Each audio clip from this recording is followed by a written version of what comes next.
Hi மக்களே, வாங்க இன்னைக்கு இந்த கொண்டக்கடலையை வச்சு என்ன பண்ணலான்னு பார்க்கலாமா.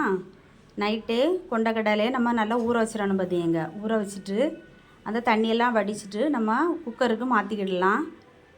அதுக்கு பிறகு கொஞ்சமாக தண்ணி ஊற்றிட்டு தேவையான உப்பு அதுவும் நம்ம போட்டு குக்கரை நல்லா டைட்டாக மூடி ஒரு 4 விசிலுக்கு நல்லா வேக வச்சு எடுத்துக்கலாம். பார்த்திங்க, வெந்தப்புறம் நம்ம தண்ணியெல்லாம் வடிச்சிட்டு அதை இன்னொரு பாத்திரத்துக்கு மாற்றிக்கங்க.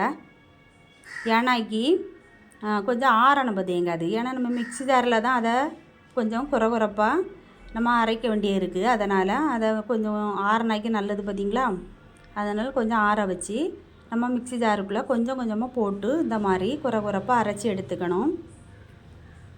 எல்லாத்தையும் இந்த மாதிரி அரைச்சி எடுத்த அப்புறம் இது கூடால சேர்க்குறதுக்காக நான் கொஞ்சமாக தேங்காய் எடுத்துருக்கேன். அதாவது நல்ல நைஸாக திருவணும். பார்த்திங்க, பெரிய பெரிய திருவலாம் திருவ விடாது. இது கூடால கொஞ்சமாக சர்க்கரையும் பொடி பண்ணி சேர்த்துருக்கேன்.